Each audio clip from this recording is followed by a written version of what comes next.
I don't know. I'm actually pretty sold on this planet. This is really pretty.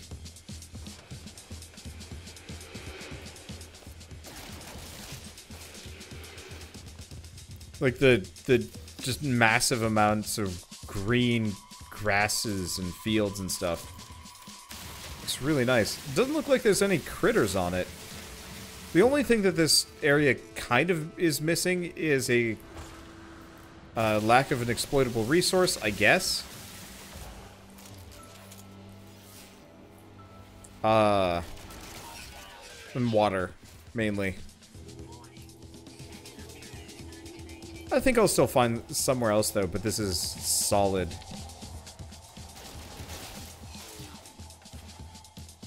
Yeah, I want to go to a blue star system, seeing as I have the ability to do so. But yeah, this game desperately needs like actual real clouds, I think. Okay, how many more do I need to do? Destroy Sentinels. I'm halfway there. Okay.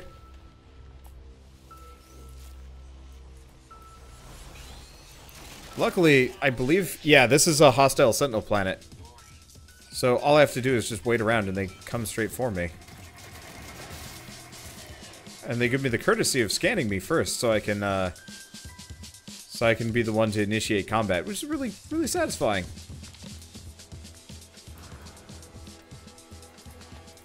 We don't really need the zinc. I'm curious what that giant gold pillar is. Freighter can go to any system if you didn't already know.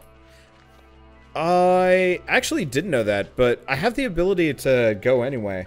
Actually, I don't know if I have a warp drive on my freighter. Like, I don't know how freighters work yet. But it looks like mine might be busted. Okay, so there's just a giant dongly bit of gold. Actually, that's Heridium over there. I think we need Heridium for things.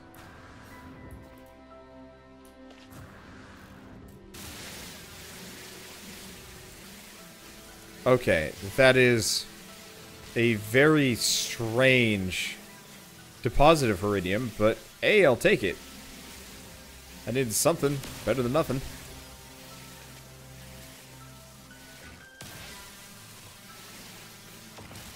But yeah, no, I haven't messed around with Freighter that much just because it's kind of a nuisance getting in and out of them. Okay, I think that's more than enough, I think that's more than enough. So let's get out of here. Yeah, I mean, it's tempting to, wow, we are going at a clip.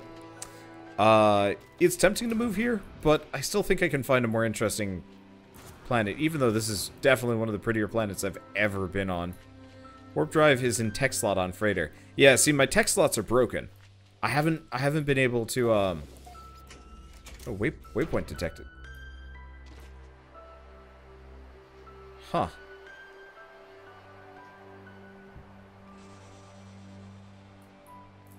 Okay. It's not that, is it? No. I'm confused.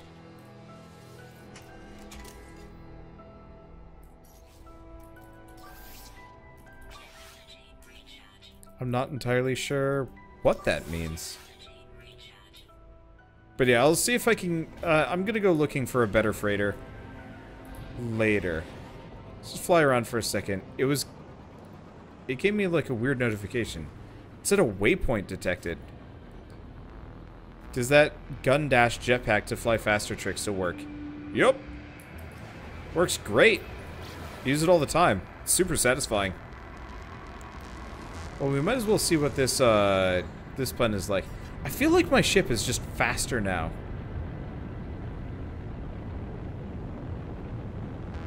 Am I mistaken in that? Or like ship's much more faster and maneuverable? Because it feels like I can just zip around just so much more.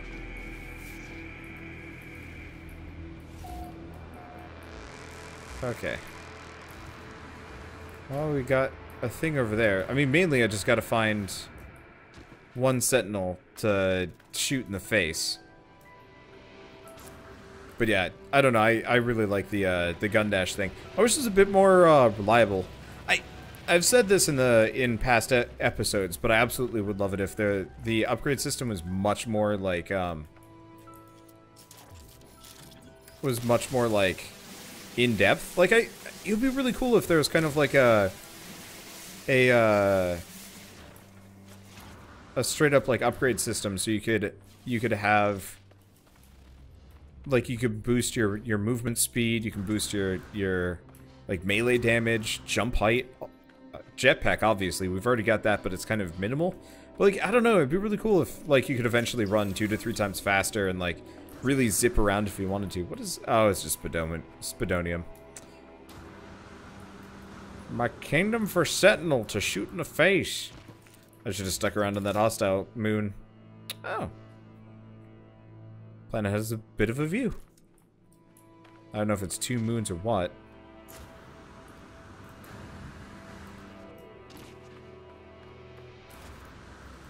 Let's see. Well, I could always put down a...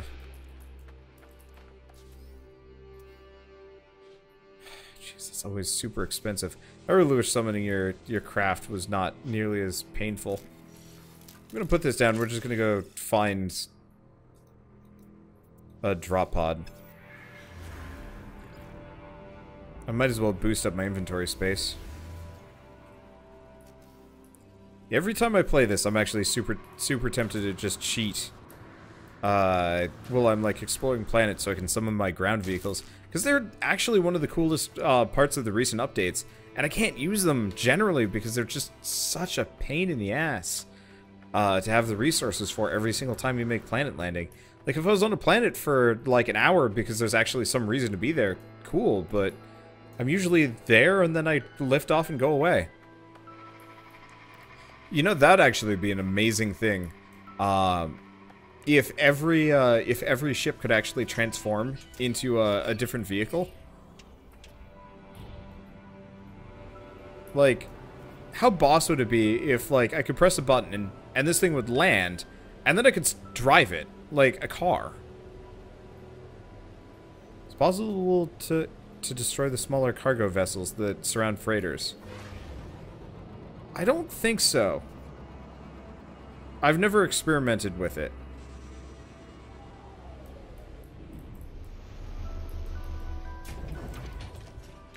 But I don't know, it would be really cool if I could land master with my ship. Cause that would be like such a smooth way of handling always having a ground vehicle handy. Do we do cargo or do we just... What is going on here? Yeah, let's keep doing cargo slots because tech slots are like weird broken. I might actually have to use that character editor just to fix shit. Not a single Sentinel in sight though.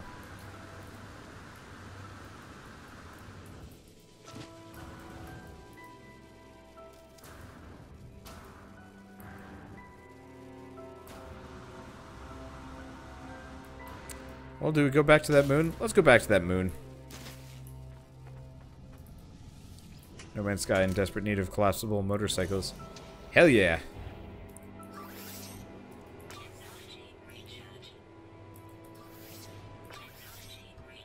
Okay, let's go back to that moon we were on.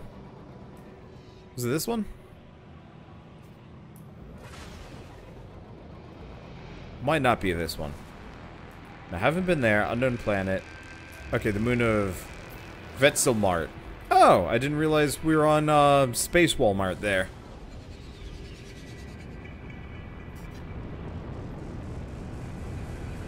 That'd be cool if it,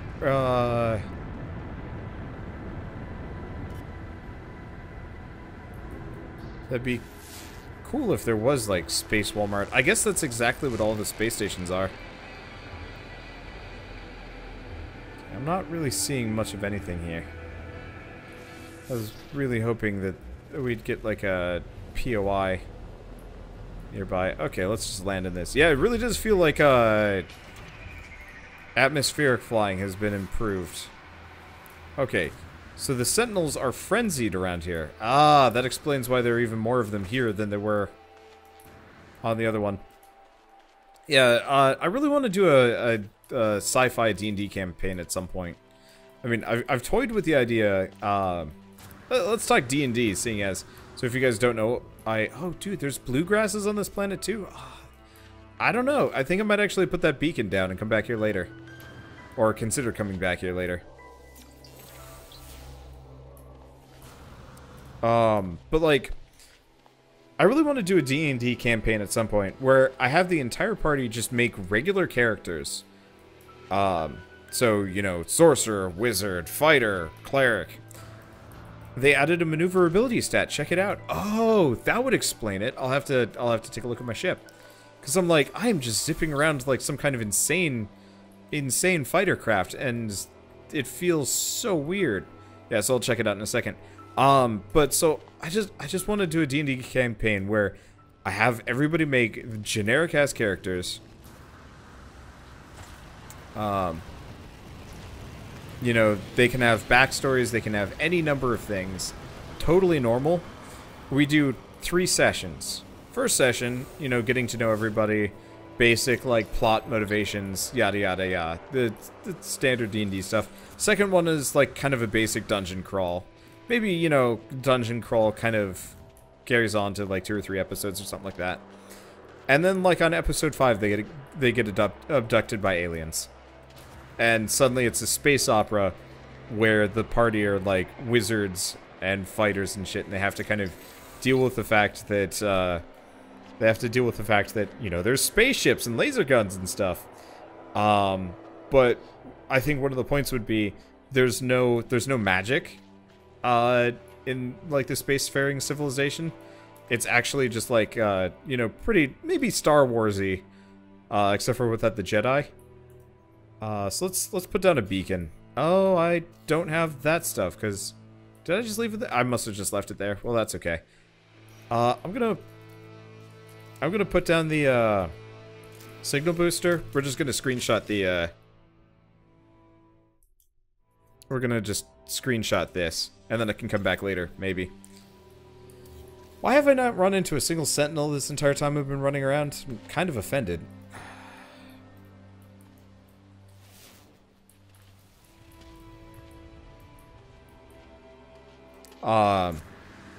But like, maybe there would be no magic or something, and the entire party can convert money into enchantments or something. Like they have like a portable enchanting vending machine or something like that. But magic makes D&D funny and allows Bird to do stupid shit. No, you don't realize. Okay, so the numbers can be translated into glyphs. I see how it works. Okay. But no, so the party would be literally the only people in this like entire spacefaring civilization that has access to magic and enchanting. And so you have a bunch of like, you know, low-tech dudes flying around in a spaceship that have, you know, the key to all magic just by existing.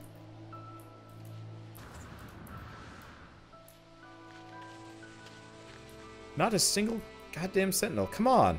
I want to fight. I guess I should probably just start, like, mining or something. Because I'm fairly certain this planet has 0 critters on it, too.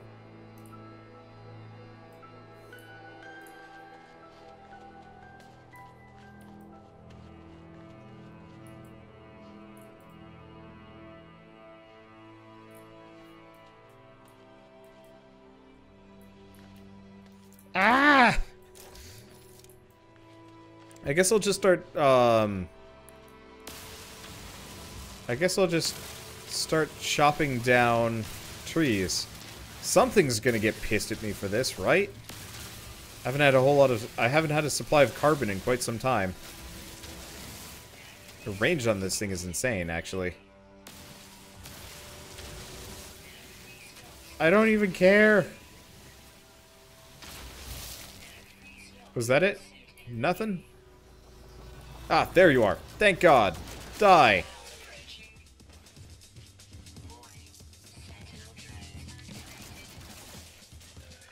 Whew. Alright, well that solves my problems. Where's my ship? Okay, there it is. Why is this the icon for my old ship? That's actually really confusing. That literally was, like, my ship a while back. No, it's not. No, they're not. See you later. Might have to fight people in space now that I'm thinking about it. Don't care.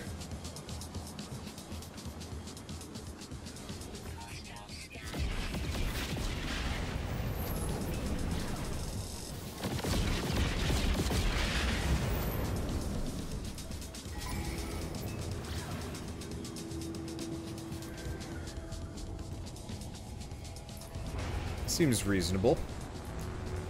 Ooh, what are these red crystals?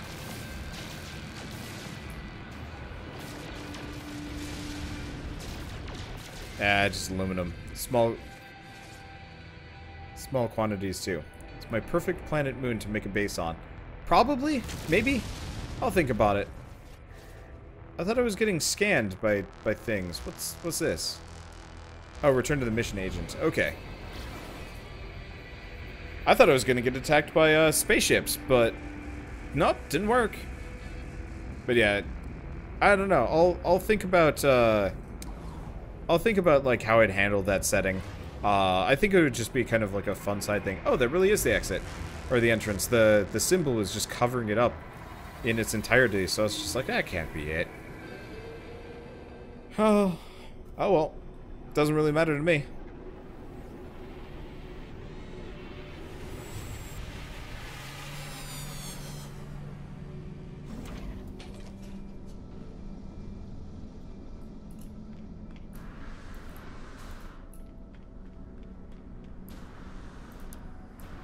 I don't know. Weird joke D&D campaigns are kind of fun.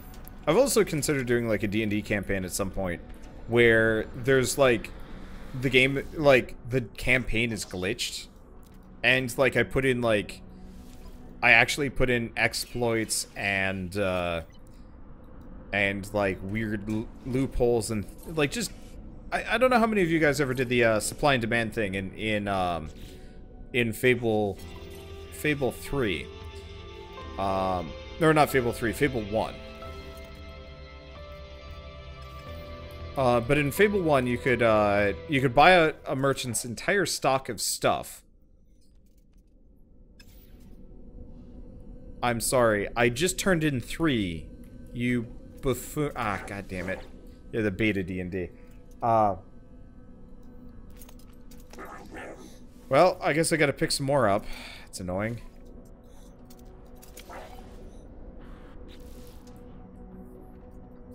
I do not want to do deliver or collect. Okay, here's what I'm gonna do. This place is busted. Let's go to Loofshave. I don't actually know what system I'm in. I'm just gonna go to different terminuses and pick up quests. But yeah, so in Fable 1, if you bought a merchant's entire stock of diamonds out, so say he had 10 diamonds, you can buy them each for 1,000 apiece. You could sell them back to him with enough stats at 2,000 apiece, and you could just cycle stats that way, or not stats, money that way forever, and you'd just be exorbitantly wealthy. And it was broken and it was stupid, but it was funny because like after a certain point, you didn't even need money. You could just do whatever you want. Hunt low-level pirates. Might as well. But it was a good way to get all that like end-game gear that you couldn't get without like a serious amount of work. Okay, so it was Emma Hakas. Let's go to Ryleman. I don't know where these systems. Oh, that might have been the space station above my home planet, now that I'm thinking about it. Might see if I can rename my my home system.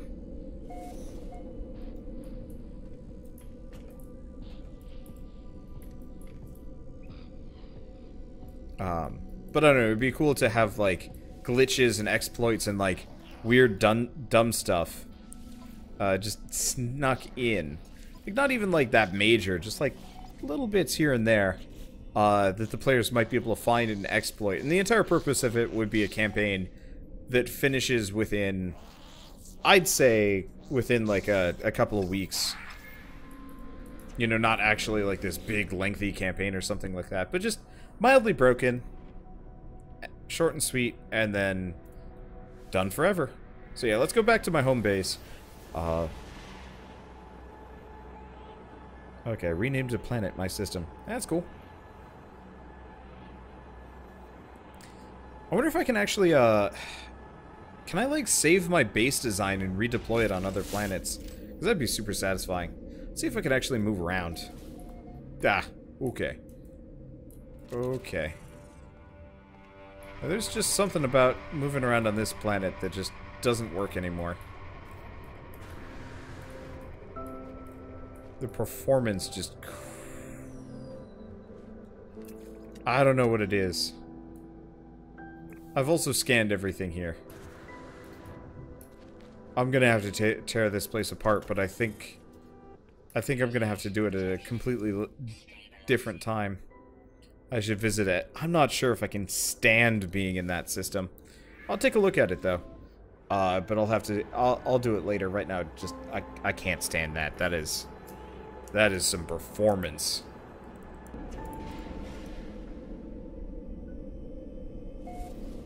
I've had the gnarliest hangnails today.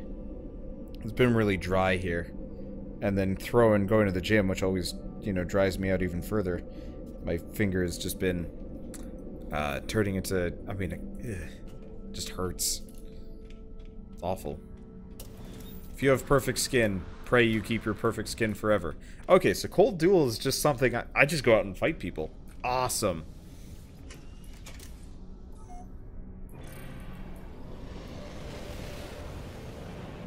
Oh man, the for the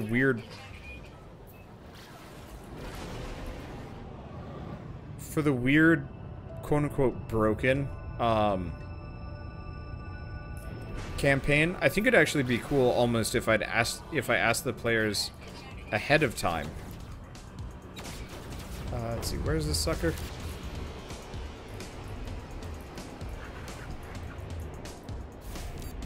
It'd actually be cool if I asked the players ahead of time, what is one rule for the universe, this, like, campaign that the universe follows? And it's kind of just a carte blanche thing. Holy shit, that does damage. Like, if one player just said, there's no gravity, it would just be a 0G campaign, which would probably fail real fast. I'd actually probably, like, veto that. Oh, do we want to... No, we don't want to go to Fight Smart. We really want to go to... Rule is, Bird can never open doors himself. Oh, his character would starve to death in a closet. That'd be hilarious, though. Almost have it be, like, kind of the Survivor situation, like the world's gone insane, and everybody just has to survive as long as possible.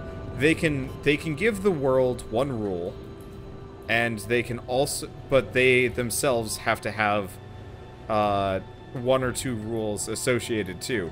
So can never. Uh-oh. Well, there goes the game. They also have like one or two rules associated with themselves. So like, can never open door on their own. Can never open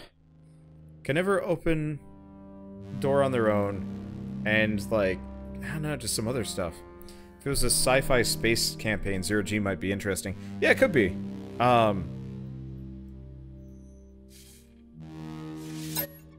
There'd be some interesting stuff nonetheless. Okay. It's sending me 4 minutes back. I'm curious how much I'm gonna have to get angry here.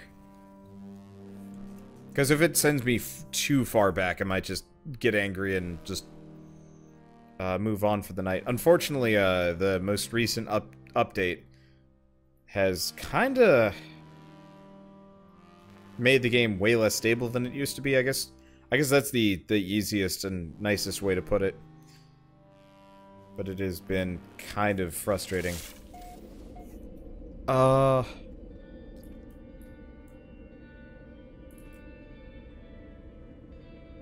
this is here. I love it how I just have a Korvax living in a kiosk. Okay, so I'd gotten everything. So okay, we're not too far back. That's good. So let's go back here. Oh, that was... I just realized that was getting good. Here, hold on a second, I'll be right back. Getting good intensifies is actually inside my base. I wasn't even paying attention, I'm sorry, man. That might not have been getting good intensifies. Well, let's go back and see if that was him.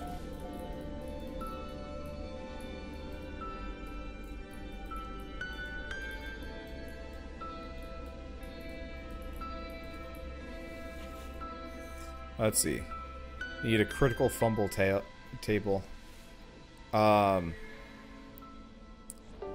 If you roll a 1, the DM rolls a percentile to see how bad you fucked up.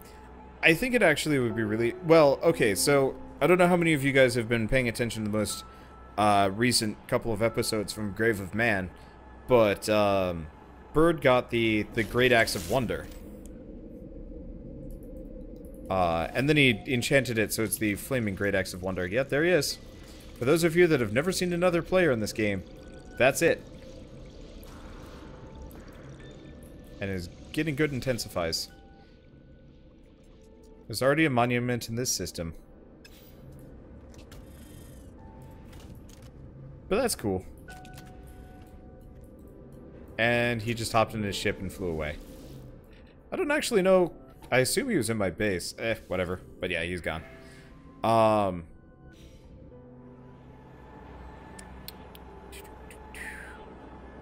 But yeah, so I gave Bird the Flaming Axe of Wonder. Wonder. Please don't spoil. I'm not gonna spoil anything more than Bird got a new axe. And it's a fun axe. He has yet to use it, really. But whenever he crits, something wondrous happens. And whenever he rolls a natural 20, something wondrous and destructive happens. And then he enchanted it with fire, so it's extra destructive now. And then whenever he rolls a natural 1, something ridiculous happens. And I'm really looking forward to seeing when and where and what. You need to catch up on the series. Everybody needs to catch up on the series. It's a fun series. It's a huge amount of work. But I'm okay with that. I honestly have been kind of futzing lately. I've been putting off... Let's switch to the shotguns on this. We seem to be space jousting here. Ah, didn't get him. Out of range. A shiny metal ass. What? Oh, come on. Alright, fine. Let's go with something that has a little bit more range. Accuracy, maybe? They made phase beams suck. Phase beams used to have infinite shielding. Well, that's okay. Alright, let's take a look. Did they fix... Nope. Still wants me to perform missions for these guys.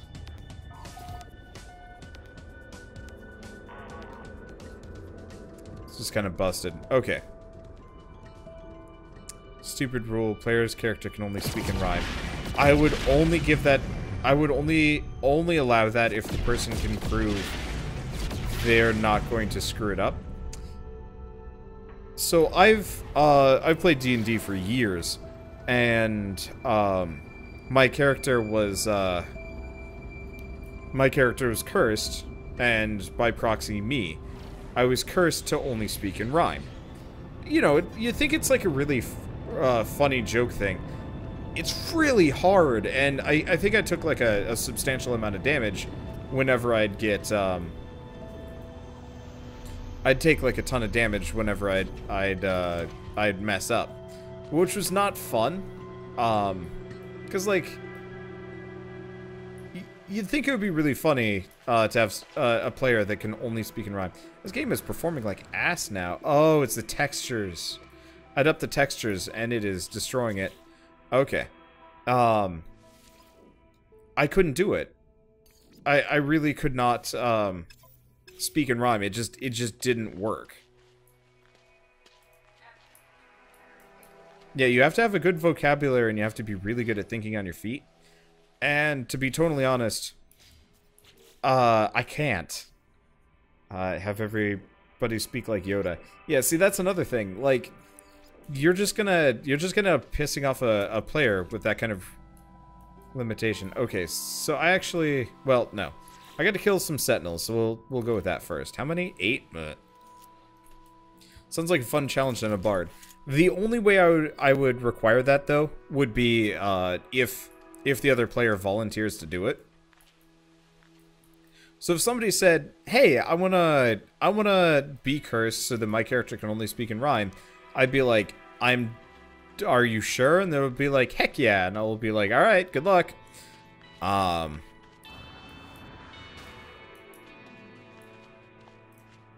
And that'd be the end of it. And if they can't do it, whatever. But I would never force that upon another person. My dad, for our very first D&D campaign ever, decided to curse 12-year-old me's character with gender change, of all things, which was really freaking weird, to be totally honest. And that was just super frustrating, because he's like, okay, you have a female character now. And I'm like, I'm not, like... My 12-year-old brain cannot, like, come up with the proper argument for why this is not okay. But I was very much not okay with it. Ultimately, it didn't matter. I just refused to play D&D with him as the DM anymore. Which worked out, actually.